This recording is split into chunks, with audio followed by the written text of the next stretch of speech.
Hey everybody, this is Steve, and the last couple months have been tough. It's crazy to admit it, but the last time I was physically in a church was March 15th. That was over 2 months ago. Lent was weird. Pascha was weird. And not a good weird like a Wes Anderson movie or an episode of Community. Weird. The last couple months have been... And I'd be lying if I said it hasn't taken a toll on me. Has it taken a toll on you? I've been all over the place. Angry at politicians and church leaders, frustrated that I can't receive Holy Communion, lonely because I haven't been in the same room with family and friends in a very long time. I've participated in a lot of virtual conferences and online ministry events the past couple months, and I've heard the same from hundreds of teenagers and young adults and parents and clergy. All sorts of people are facing a complicated mix of difficult, even negative emotions. This has been a hard time, and we should talk about it. How do we maintain a healthy outlook in the midst of all of this? How do we continue to be the bee and find God at work even in the midst of all of this? How do we stay mentally, emotionally, and spiritually healthy in the midst of all of this? How do we develop good habits to lead us into a healthy life? To answer all that, I'm very happy to welcome back my buddy Christian. Christian has been on Be the Bee many times. Like, seriously, so many times it makes me sick. Not like COVID sick, but close. He's the host of The Trench, We Are Orthodoxy, Wandering the Desert, and my co-host on Pop Culture Coffee Hour. We've actually had some really good conversations on Pop Culture Coffee Hour over the last few weeks, sharing how we're feeling and how we're processing life under quarantine. Because more important than anything else, Christian is one of my closest friends, and I can't think of anyone else I'd rather talk about this with. Christian, thanks for joining us. Steve, as always, the pleasure is all yours. Makes me sick. Yeah, I've felt a lot of other feelings as well over the last couple months. Along with our work here at Y2AM, I'm also a therapist and meet with a lot of clients on the side. And just like Steve has heard this in a ministry setting, I've had a lot of conversations with individuals and couples, people who have opened up what's been on their minds and on their hearts. And a lot of people have been struggling. At a time like this, it's easy to get into negative thought patterns. It's easy to slip into bad habits. Overeating when you're feeling stressed, snapping at family members when you're feeling angry, or doing any other number of behaviors that may leave us feeling anxious, confused, or even a little ashamed. And at the same time, it can feel impossible to get into good habits. You haven't started that workout routine, you haven't had your hair cut for months, and the book you wanted to read is still sitting on your shelf, untouched. And daily prayers? Not even close. But hey, Tiger King isn't gonna watch itself.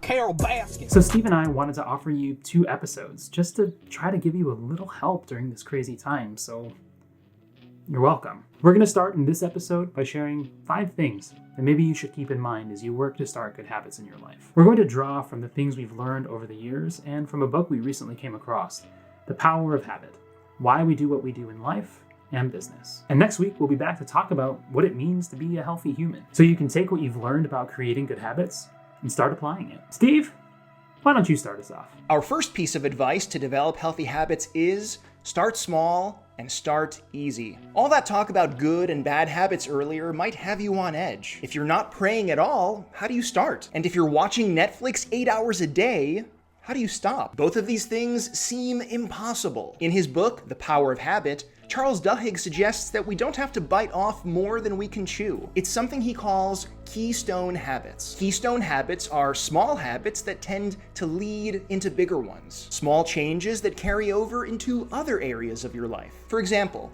research shows that people who exercise also tend to eat healthy foods and make other healthy choices. But a keystone habit can be even smaller than that.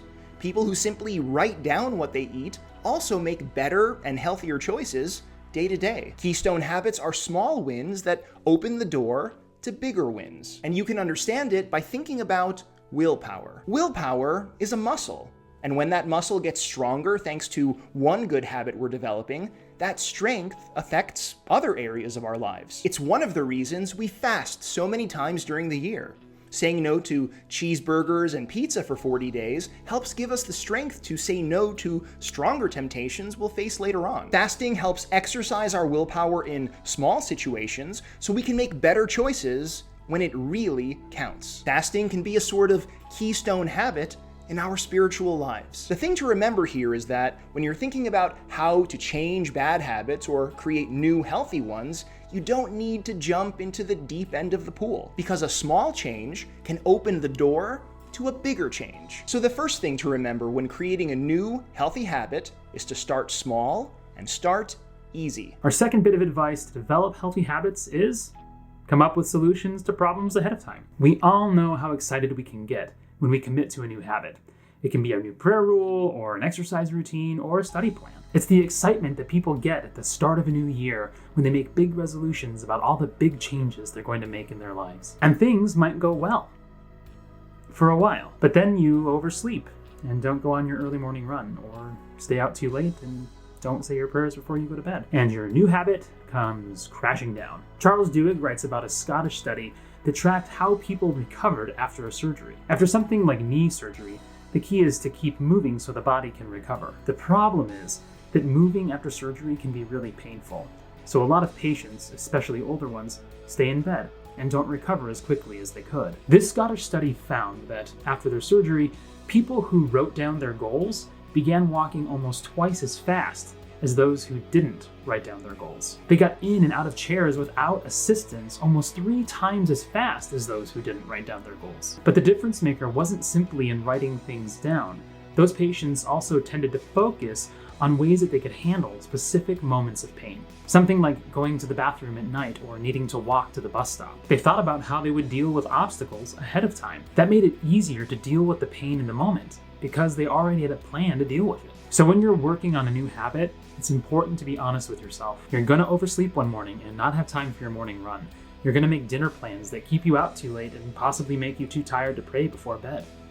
It's gonna happen. So if you're running late in the morning, maybe you can have a plan for a quick, intense workout if you don't have time for a run. If your evening festivities run long, maybe you can have a plan for a short version of evening prayers rather than skipping it entirely. You can develop willpower into habit by choosing a specific behavior ahead of time and putting it into action when you hit a bump in the road. So the second thing to remember when creating a new healthy habit is coming up with solutions to problems ahead of time. Our third bit of advice to develop healthy habits is give yourself rewards for good activities. Charles Duhigg identifies 3 simple parts to a habit: the cue, the routine, and the reward. When something becomes a habit, your brain can anticipate the reward even before you start the habit. While that can be great for a good habit, that can be tough for a bad habit. Rewards satisfy cravings. They give us something we want. And we can help build healthier habits by rewarding ourselves with good things rather than bad things. For example, a lot of people have a habit of getting on their phone the moment there's a quiet time or a break in the conversation. The cue is some quiet time. The routine is pulling out your phone. The reward is scrolling through social media or checking your texts or something like that. We get into those habits because we crave something. And if we can figure out what we're really craving, then we can offer ourselves a better, healthier reward. For example, if you have a habit of getting on your phone and scrolling through photos on social media, maybe it's because you're feeling lonely and craving connection. So you can try texting or calling a friend rather than getting on social and mindlessly scrolling as you look for an empty, superficial connection. Or maybe you're feeling bored and craving something creative. So you can try writing down notes that you can turn into a poem or a story or a painting, rather than mindlessly scrolling on your phone, entertaining yourself but not really expressing yourself creatively. Being honest about what we want and helping to create healthy rewards for good habits can make a big difference. For example, if you're struggling to stick to a prayer rule, lighting incense can be a simple cue to help you pray and thus create a positive and healthy reward to encourage that good habit. We fall into bad habits because of the rewards we give ourselves. The snacks, the hours watching Netflix or scrolling on our phones. But we can build good habits if we can be honest about what our hearts are longing for. We can build good habits if we can be creative in coming up with healthy rewards to encourage those good habits. So the third thing to remember when creating a new healthy habit is to give yourself rewards for good activities. Our fourth bit of advice to develop healthy habits is focus on building good habits, not breaking bad ones. We sometimes put a lot of pressure on ourselves to stop bad habits cold turkey. I love cold turkey. In fact, I love it so much, I had to give it up cold turkey. We feel we have to stop a bad habit right now by sheer force of will. The trouble is, that's not easy, and it's not starting small, which goes against our first bit of advice. And it doesn't really offer a reward, which goes against our second bit of advice. And in a deeper sense, it goes against the great advice of St. Porphyrios, which Steve covered way back in episode 8. Defeating darkness isn't about pushing back against darkness. It's about letting in the light. When it comes to your phone, for instance, you could use all of your willpower to avoid touching it altogether. Or, like Steve is saying, you could simply redirect that routine in a more healthy way. So you turn to your phone not to waste your time, but to do something creative or to connect with others. It's like if you had a bad habit of eating an unhealthy snack in the afternoon. Rather than trying to stop that habit altogether, you could tweak it and replace it with a healthy snack, like an apple. Or if you're paying attention to what you're actually craving, you can redirect the habit away from food altogether. Because when you reach for a cookie at 3 p.m., maybe you're not really hungry. Maybe you're just bored or lonely. We all have bad habits. Cycles where a particular cue triggers a routine that leads to a reward. A bad, unhealthy reward in the case of a bad habit. But we have to be careful about how we handle these unhealthy rewards. While training to be a therapist, I learned something critical. Never take away someone's coping mechanism unless you're prepared to give them something better. So rather than exert our willpower to try to break that cycle, which can be really difficult, if not impossible, we need to understand what we're after in the first place. Then we can work to redirect that cycle toward a new routine that leads to a new, and hopefully, better reward. The cue that leads you to an afternoon cookie, for instance, could lead you to an apple, or it could lead you to a nice afternoon walk where you get to call a friend and reconnect. So the fourth thing to remember when creating a new and healthy habit is focus on building good habits, not breaking bad ones.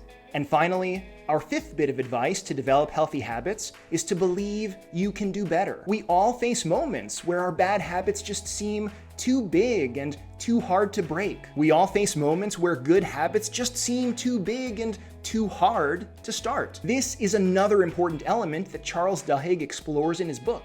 And he does so by looking at some of the most difficult change a person can make. The change when you break an addiction and start living in a more healthy way. He looks at the support that addicts get in organizations like Alcoholics Anonymous, or AA. And he argues that one of the biggest ways that AA helps addicts is by helping them believe that change is possible. That no matter how long they've been struggling with a bad habit, they can do better. That they can change their lives and replace bad habits with good and healthy ones. We do know that for habits to permanently change, people must believe that change is feasible. The same process that makes AA so effective. The power of a group to teach individuals how to believe happens whenever people come together to help one another change. Belief is easier when it occurs within a community. That last line really sticks out to me. Belief is easier when it occurs within a community. Honestly, a lot of things are easier in a community. Being a healthy human being is easier in a healthy situation. But that raises a question. What does it really mean to be healthy? Is being healthy just about having an exercise routine?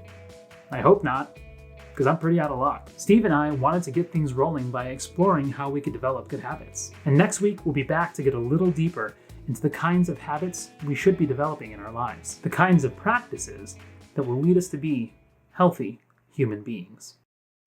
So let's be the bee and build healthy habits. Be the bee and live orthodoxy. Remember to like and subscribe and share. I'll see you all next week.